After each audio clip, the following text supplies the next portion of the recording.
Hello and welcome to another lesson of English. अभी हम चल रहे हैं किचन में और किचन में देखते हैं जो जो चीजें दिखेंगी उसकी सबकी इंग्लिश आपको दूंगा। आ जाओ।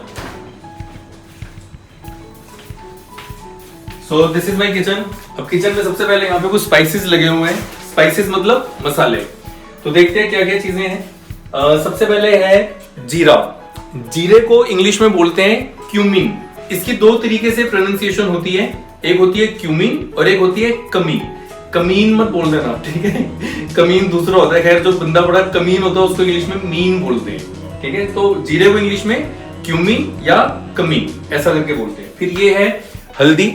हल्दी को इंग्लिश में बोलते हैं टर्मेरिक, ठीक है। टर्मरिक पाउडर होता है ना, हल्दी पाउडर। फिर लाल मिर्च यानी रेड चिली। अच्छा, रेड चिली पाउडर ये होता है क्योंकि ये पाउडर फॉर्म में है, और जो साबुत होती है ये वाली, ये भी रेड चिली है। ये ड्राइड रेड चिली है यानी सूखी हुई ड्राइड रेड चिली, और ये हो गया रेड चिली पाउडर, ठीक है। फिर इसके बाद ये है सेंधा नमक। सेंधा नमक को इंग्लिश में पिंक सॉल्ट भी बोलते हैं और हिमालयन रॉक सॉल्ट भी बोलते हैं। तो दोनों में से आप कुछ भी बोल सकते हैं। पिंक सॉल्ट क्योंकि ये पिंक पिंक दिख रहा है, और हिमालयन रॉक सॉल्ट इसको ये भी बोलते हैं। फिर ये है आई थिंक, क्या ये भूल गए है क्या, हाँ ये है धनिया पाउडर। धनिया पाउडर यानी कोरिएंडर पाउडर। धनिया को बोलते हैं कोरिएंडर। जो धनिये के वो दाने होते हैं उनको बोलते हैं कोरिएंडर सीड, और ये पाउडर फॉर्म में है तो इसलिए कोरिएंडर पाउडर, ठीक है। फिर ये मेरी फेवरेट चीज है, बहुत अच्छी चीज है हेल्थ के लिए भी। ये है दालचीनी। दालचीनी को इंग्लिश में बोलते हैं सिनेमन। ये चाय वगैरह में भी डालते हैं और बहुत सारी चीजों में डलती है, हेल्थ के लिए बहुत अच्छी है। तो दिस इज कॉल्ड सिनेमन। अच्छा, सिनेमन की एक बहन होती है, वो बिल्कुल इसकी सेम शक्ल होती है, बस 19-20 का फर्क होता है। उसको लोग दालचीनी समझ के यानी सिनेमन समझ के यूज कर लेते हैं, बट वो होती है कासिया बार्क। अभी वो है नहीं तो मैं यहाँ पे फोटो लगा दूंगा उसकी, कासिया बार्क। अब देखो इस तरह से जो वर्ड्स होते हैं ना, अगर हम स्टेप बाय स्टेप एक एक वर्ड को टारगेट बनाए कि अब मैंने ये वर्ड सीखा, मैं इसको इंग्लिश में ही यूज करूंगा, तो स्टेप बाय स्टेप अप्रोच और धीरे धीरे छोटे टारगेट्स को फॉलो करेंगे तो हमारी इंग्लिश बहुत अच्छी बनेगी। इसी स्टाइल को यूज करके मैंने अपना इंग्लिश कोर्स भी बनाया है, जिसमें मैंने स्टेप बाय स्टेप बेसिक से एडवांस लेवल तक ग्रामर वोकैबुलरी के साथ आपको स्पोकन प्रैक्टिस भी कराई, और वो भी अपने फनी कैरेक्टर्स में। तो मेरे कोर्स की और डिटेल्स और उसके ऑफर प्राइस के लिए डिस्क्रिप्शन में लिंक है, उस लिंक पे क्लिक करके आप उसका ऑफर प्राइस और डिटेल्स भी जान सकते हैं। तो सिनेमन ये रॉ है, और वैसे पाउडर फॉर्म में भी होती है, वो भी दिखा देता हूं, ऊपर पड़ी है ये है सिनेमन पाउडर, ये पाउडर है। अच्छा, इसको बोलते हैं इलायची। इलायची को बोलते हैं कार्डमम। अब इलायची दो तरह की होती है, एक तो ये है ब्लैक कार्डमम, इसको इलायची को मतलब कार्डमम बोलते हैं। अगर ये हिंदी में इसको मोटी इलायची बोल देते हैं, लेकिन इंग्लिश में इसको ब्लैक कार्डमम बोलते हैं। और एक इलायची और होती है, कहां गई, इधर ही थी, कहां गई, ये रही। ये वाली जो इलायची है इसको बोलते हैं ग्रीन कार्डमम, ठीक है।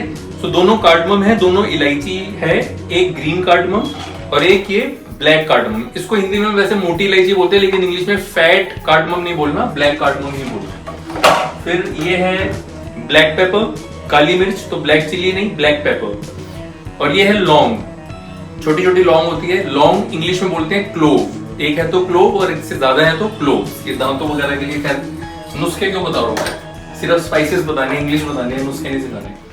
चलो फिर यहाँ पे आ जाते हैं। ये है अजवैन। अजवैन को इंग्लिश में बोलते हैं कैरम सीड्स। कैरम बोर्ड होता है ना, वैसे ये कैरम सीड्स, ठीक है। तो क्योंकि दाने दाने से इसलिए इसको सीड बोलेंगे, बीज टाइप से। तो कैरम सीड मतलब अजवैन। फिर ये है तिल। तिल जो होती है इसको बोलते हैं सेसमी सीड्स। लोग इसको ना सीसम सीड बोलते हैं, सीसम या सीसम ऐसा समथिंग कुछ बोलते हैं, पर इसकी सही प्रोनाउंसिएशन होती है सेसमी। सेसमी, सेसमी सीड यानी तिल। और फिर ये है हरी सौंफ। हरी सौंफ मतलब सौंफ हरी होती है, मतलब ये जो सौंफ है इसको इंग्लिश में बोलते हैं फेनल सीड्स। Fennel seeds. और फिर अब थोड़ा सा मेरा कैमरामैन यहाँ पे आ जाए। ये है शुगर, ठीक है। और ये है चाय पत्ती यानी टी लीव्स।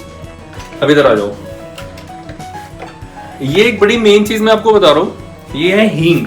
हींग को इंग्लिश में असफोटिडा बोलते हैं लोग, बट इसकी सही प्रोनाउंसिएशन होती है असफटिडा। असफोटिडा नहीं, क्योंकि इसके स्पेलिंग में FO करके आता है, तो इसलिए लोगों को लगता है असफोटिडा होगा, बट इट्स एक्चुअली असफटिडा। असफटिडा मतलब हींग। फिर यहाँ पे अचार मतलब पिकल, और ये है चिया सीड्स। चिया तो इंग्लिश में भी चिया ही बोलते हैं। चिया सीड्स मतलब इसकी हिंदी होती है चिया के बीज, ठीक है। अब उसकी हिंदी एग्जैक्टली नहीं पता क्या होगी। ये बाकी यहाँ पे सारा हो गया। और अब आ जाते हैं ड्राई फ्रूट्स में। देखो ये है जो दिमाग की शक्ल के होते हैं और कहते हैं इससे दिमाग अच्छा होता है, इसको बोलते हैं अखरोट। अखरोट को इंग्लिश में बोलते हैं वॉलनट, ठीक है। वॉलनट हो गए, अखरोट। अब यहाँ पे एक मजेदार चीज बताऊंगा, बादाम को इंग्लिश में बोलते हैं आमंड। कुछ लोग आलमंड बोलते हैं, तो दूसरे लोग बोलते हैं कि आलमंड नहीं होता, इसका एल साइलेंट होता है। पर सही बात यह है कि ये आमंड्स होता है। और नॉर्थ अमेरिकन इंग्लिश में इसको ऑलमंड भी बोलते हैं। ऑल, आल नहीं, ऑल, ल आएगा। तो ऑलमंड्स नॉर्थ अमेरिकन इंग्लिश में, और नॉर्मली इसको ब्रिटिश इंग्लिश में और नॉर्मली इसको आमंड्स बोलते हैं। वैसे आप ऑलमंड ना बोलें, आमंड्स बोले तो ज्यादा बेहतर है। फिर ये कॉफी है और ये है क्रैनबेरीज, तो इसको बोलते हैं क्रैनबेरी। और फिर ये है किशमिश। किशमिश को इंग्लिश में बोलते हैं रेजन। और फिर ये है, बहुत माला है हमारी किचन में, ये है डेट्स, खजूर। आसमान से टपके खजूर पे अटके, तो खजूर मतलब डेट्स। काजू, काजू को इंग्लिश में कैश्यूज बोलते हैं, कैश्यूज। चलो अब इसको बंद करते हैं। अब एक दो चीजें और बता दो जो किचन में दिख रही हैं। जैसे ये हो गया, इसको हम बोलते हैं वाटर डिस्पेंसर, क्योंकि वाटर को डिस्पेंस करता है, उसको निकालता है, तो this is called water dispenser. इसी तरह से यहाँ पर देखो, ये है सोप डिस्पेंसर। तो ये यहाँ से सोप निकलता है, ब्रांड शो आ देता है क्योंकि स्पॉन्सर्ड नहीं है, तो ये सोप निकलता है, तो ये हो गया सोप डिस्पेंसर। इसी तरह से वो वाटर डिस्पेंसर।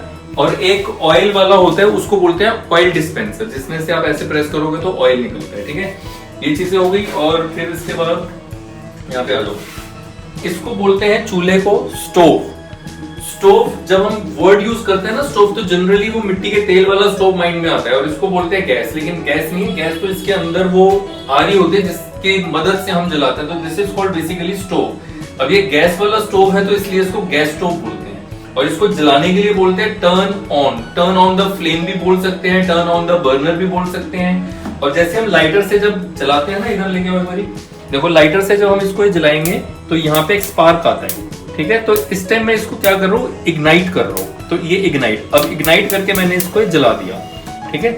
तो जब आप लाइटर यूज करते हैं, जैसे इसमें इसके साथ ही दिया हुआ है, तो उसको इग्नाइट करना बोलते हैं, इग्नाइट द बर्नर, मतलब बर्नर को जलाना। या फिर नॉर्मल लैंग्वेज में जो बोलते हैं वो बोलते हैं टर्न ऑन द बर्नर, या फिर turn off the burner, turn on the flame, turn off the flame.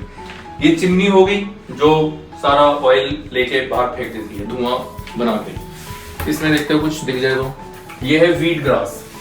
Wheat grass को बोलते हैं गेहूं का ज्वारा, समथिंग ऐसा हिंदी में होता है, गेहूं का ज्वारा, that is called wheat grass. और यहाँ पे तो हाँ ये थे, ये है केसर को इंग्लिश में सेफ्रन बोलते हैं, सेफ्रन मींस केसर। और घी, अच्छा देखो घी को जनरली ना क्या होता है, घी के लिए घी ही वर्ड यूज करें तो बेहतर है। तो घी के लिए प्रॉपर वर्ड घी ही होता है, लेकिन अगर इसकी इंग्लिश ट्रांसलेशन करी जाए तो क्लैरिफाइड बटर बोलते हैं। घी की अंग्रेजी, ट्रांसलेटेड अंग्रेजी क्या होगी, क्लैरिफाइड बटर, लेकिन असल में घी को घी ही बोले तो बेटर है। सनफ्लावर का मतलब होता है सूरजमुखी, तो सूरजमुखी का तेल है यानी सनफ्लावर ऑयल है। और फिर यहाँ पे अच्छा देखो, बर्तन जो होते हैं, बर्तनों की अंग्रेजी दो तरीके से होती है, ठीक है।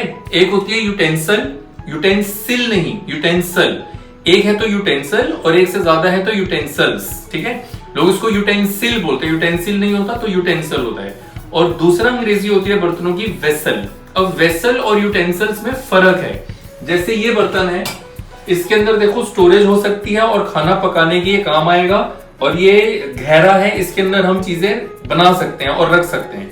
तो इस तरह के बर्तन को बोलते हैं वेसल। अब जितने भी ऐसे बर्तन हो गए जिनके अंदर आप कुछ रख सकते हो या पका सकते हो, जैसे पतीले हो गए, कुकर हो गए, या फिर और भी कोई कढ़ाई वगैरह हो गई, इन ये सब कैटेगरी में आते हैं वेसल कैटेगरी में। इसी से रिलेटेड इंग्लिश में कहावत भी है कि empty vessels make much noise, यानी कि हलकत गगरी छलकत जाए। जो खाली बर्तन अगर गिरता है तो बहुत ज्यादा शोर मचाता है, भरा होगा गिरेगा तो शोर नहीं मचाएगा। यानी कि जो व्यक्ति ज्यादा उछल कूद कर रहा होता है, ज्यादा शोशेबंदी कर रहा होता है, वो अंदर से होता कुछ नहीं, खाली है, तो वहां पे भी वेसल का यूज होता है। तो इस तरह के बर्तन जिसके अंदर आप कुक कर सकते हैं या फिर स्टोरेज कर सकते हैं, उसको वेसल बोलते हैं। अब यूटेंसिल क्या होते हैं, यूटेंसिल होते हैं इस तरह के बर्तन अब ये झूठा वाला बर्तन दिखा रहा हूं। तो इस तरह के बर्तन जो टूल्स की तरह काम आते हैं, जैसे नाइफ हो गया, जैसे ये कड़छी हो गई या कोई स्पून हो गया, तो इस तरह के जो बर्तन होते हैं जिनकी मदद से हम खाना बनाते हैं उनको बोलते हैं यूटेंसिल।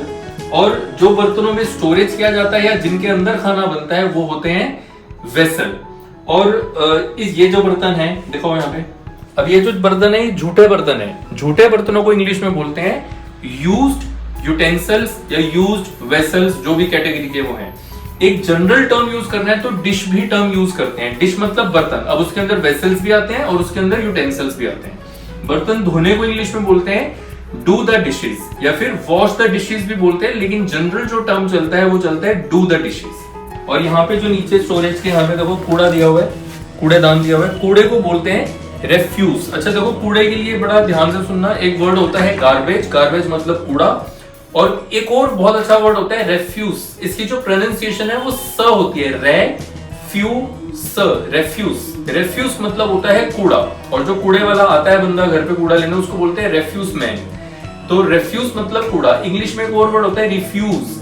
अगर रिफ्यूज इसको एज अ वर्ब यूज करोगे तो फिर इसका मतलब होता है मना कर देना। सो रिफ्यूज मना करना और रेफ्यूज कूड़ा। सो आज इस वीडियो में हमने बहुत कुछ सीखा किचन से रिलेटेड। आई होप आप इन सभी टर्म्स को अपनी डे टू डे कॉन्वर्सेशन में यूज करेंगे और अपनी इंग्लिश को बेहतर और बेहतर बनाएंगे। एक बात का ध्यान रखिए कि अपनी अंग्रेजी और पर्सनैलिटी को बहुत अच्छा बनाने के लिए मेरे आईडी गौरव मोटिव रूम को फॉलो करते रहिए।